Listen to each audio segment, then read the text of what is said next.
السلام علیکم ورحمۃ اللہ وبرکاتہ۔ میرے پیارے اور عزیز دوستوں، آج کا ویڈیو جو میں آپ کے سامنے پیش کرنے والا ہوں یقیناً یہ بہت ہی اہمیت کا حامل ہے، اور میری آپ سے اسپیشل ریکویسٹ ہے کہ آپ حضرات اس ویڈیو کو بالکل بھی نہ روکیے گا، اس لیے کہ میں ایک آنے والے نئے فتنے کے بارے میں آپ کو خبردار کرنے والا ہوں۔ اگر آپ نے ان کے بارے میں جانا نہیں تو آنے والے دنوں میں اس سے آپ کو بہت نقصان ہو سکتا ہے، اور صرف آپ کو ہی نہیں بلکہ پوری امت مسلمہ کو اور ہندوستان کے سنیوں کو بہت زیادہ نقصان ہونے کے چانسز ہیں۔ میں پہلے سے ہی اس کی ڈیٹیل آپ کو بتا دینا چاہتا ہوں، لہٰذا آپ جو ہے اس کو بڑی توجہ کے ساتھ سماعت فرمائیں۔ دیکھیے، ایک نیا فتنہ سنیت کے نام پر پیدا ہونے جا رہا ہے، بلکہ بہت سارے ملکوں میں پیدا ہو چکا ہے، اور ان قریب یہ دستک دینے والا ہے ہندوستان کی سرزمین پر اور پاکستان کی سرزمین پر بھی۔ میرے بھائی جو پاکستان سے مجھے دیکھتے ہیں ان سے بھی گزارش ہے کہ آپ حضرات کیا کریں، اس ویڈیو کو شیئر کر دیں، علماء کے گروپ میں شیئر کر دیں، تاکہ وہ لوگ پہلے سے ہی آگاہ ہو جائیں، الرٹ ہو جائیں، ورنہ بڑا نقصان ہوگا سنیت کو، یہاں پر بھی اور پاکستان کے اندر بھی۔ دیکھیے، ایک نیا فتنہ جن کا نام ہے احباش، فتنہ احباش، سنیت کے نام پر نکلنے والا نیا فتنہ۔ میں آپ کو بتا دوں یہ فتنہ احباش کس نے پیدا کیا، کب پیدا کیا، اس کی پوری ڈیٹیل انشاءاللہ میں آپ کے سامنے رکھوں گا۔ سب سے پہلے میں آپ کو بتا دوں، دیکھیے شیخ عبداللہ الحرری یہ شخص ہے جنہوں نے اس کی بنیاد ڈالی، اس کے فاؤنڈر ہیں، اور اسی نے ان کو پیدا کیا ہے۔ اب دیکھیے معاملہ کیا ہے، اگر شیخ عبداللہ الحرری کو آپ جا کر یوٹیوب پر سرچ کریں گے تو آپ کو بے شمار ڈیبیٹ مل جائیں گے وہابی اور دیوبندیوں کے ساتھ میں، اور بہت سارے بیانات مل جائیں گے، بہت ساری چیزیں مل جائیں گی۔ 1908 میں ان کا انتقال بھی ہو چکا ہے، 102 سال ان کی عمر تھی۔ اور اگر میں بات کروں پیدائش کی تو ان کی پیدائش ہوئی تھی ایتھوپیا میں، اور ان کی پیدائش میں اختلاف ہے 1906 کے اندر، یعنی 1906 کے اندر یا پھر 1910 کے اندر، یہ دو روایتیں ملتی ہیں۔ اس کے علاوہ جو میں نے بتایا ایتھوپیا کے اندر پیدائش ہوئی، ایتھوپیا جو پہلے حبشہ کہا جاتا تھا جس کو، اور ان کا انتقال لبنان کے شہر بیروت کے اندر ہوا 2008 کے اندر، تقریباً ابھی ایک جو ہے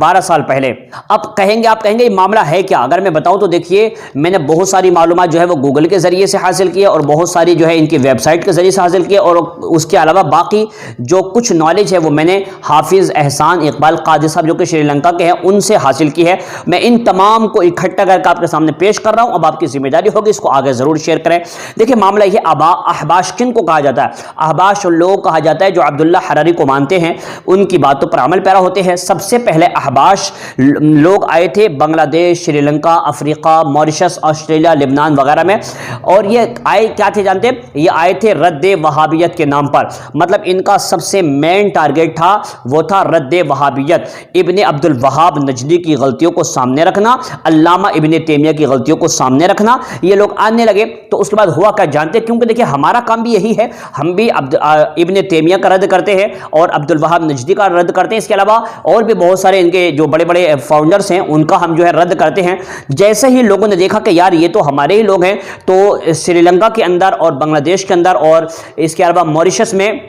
لبنان میں ان کو کیا کیا جگہ دی جانے لگی، اور ان کو بڑے بڑے اسٹیجوں پر بٹھایا گیا۔ اس کے بعد ہوا کیا، ان لوگوں نے کیا کیا، جب ان کو بڑے بڑے اسٹیج فراہم کیے گئے تو انہوں نے کیا کیا، وہاں پر بیان کیے، بیان کے بعد میں ان لوگوں نے وہاں پر کتابیں تقسیم کرنا شروع کر دی۔ کتابیں کس کی تھی؟ کتابیں تھی عبداللہ الحرری الحبشی کی۔ اب دیکھیں معاملہ یہ ہے، یہ جو ہے بہت ہی ٹیلنٹڈ بندہ، اس میں کوئی اختلاف نہیں ہے کہ انہوں نے 10 سال کی عمر میں، جہاں تک میں نے ان کے بارے میں ریسرچ کیا ہے، 10 سال کی عمر میں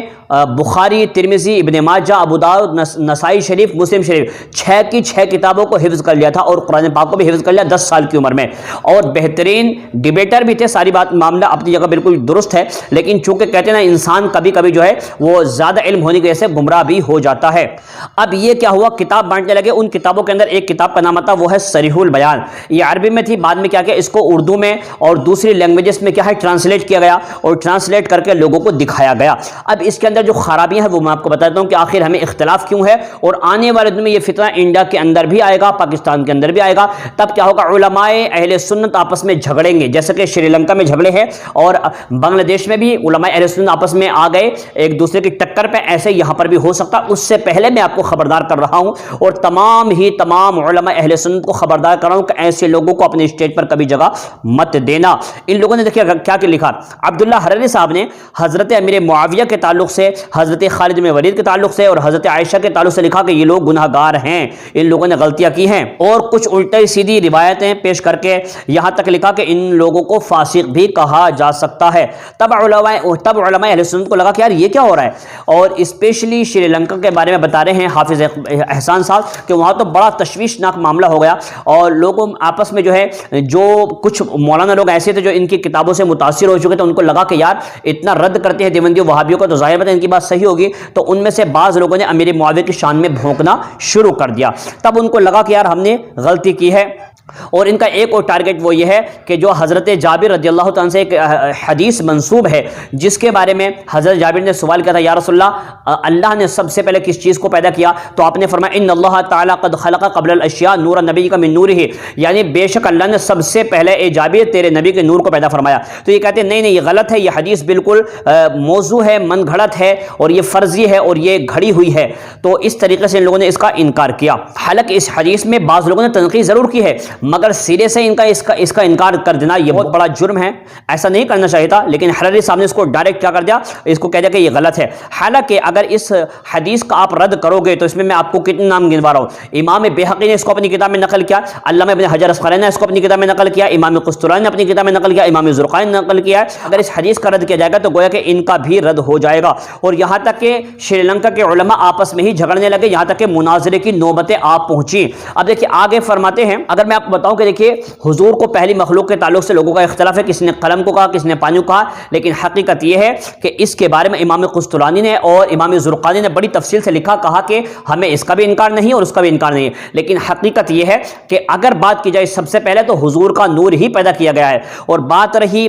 قلم کی اور پانی کی تو فرماتے ہیں کہ اس کا مسئلہ یہ ہے کہ یہ منسوب ہیں، یہ اس کے بعد پیدا کیے گئے، یہ اپنی نوعیت کے حساب سے پہلے ہیں، جیسے کہ میرے آقا نے ارشاد فرمایا اول ما خلق اللہ القلم اول ما خلق اللہ الماء، یہ دو حدیث پاک ہیں۔ بعد میں کچھ لوگوں کو اپنی غلطی کا اعتراف ہوا، ان کو لگا کہ بعض لوگوں کو اپنی غلطی کا خیال ہوا کہ یار ہم نے غلطی کر دی، تو وہ لوگ اس سے ہٹ گئے، لیکن جب تک ان کی جڑیں مضبوط ہو چکی تھی ان لوگوں نے کیا کیا، ایک شری لنکا میں اشعریہ نام کا مدرسہ بھی کھول دیا، اور کہتے ہیں کہ اس کے بعد لوگ پیچھے ہٹ گئے لیکن ان کی جڑیں کافی مضبوط ہو چکی تھی۔ اور اب یہ ہے کہ ان لوگوں نے یہاں تک کہا کہ جس نے حضور صلی اللہ علیہ وسلم کے لیے علم غیب کا تفصیلی عقیدہ رکھا کہ تفصیل سے ان کو معلوم تھا تو وہ کافر ہو جائے گا، معاذ اللہ رب العالمین۔ میرے بھائی سوچیں آپ کہ دیکھیں انسان دھیرے دھیرے کیسے گڑھے میں گر جاتا ہے۔ میری آپ سے اسپیشل ریکویسٹ ہے تمام ہی علماء اہل سنت پاکستان اور علماء اہل سنت ہندوستان کو، میری طرف سے یہ میں متوجہ کر رہا ہوں کہ آنے والے دنوں سے پہلے، اس سے پہلے کہ پانی سر سے اوپر گزر جائے، شری لنکا میں جھگڑے ہو چکے ہیں، بنگلہ دیش میں بھی جھگڑے ہو چکے ہیں، اس سے پہلے کہ فتنہ یہاں پر آئے اس سے پہلے ہمیں اس کا قلع قمع کر دینا چاہیے۔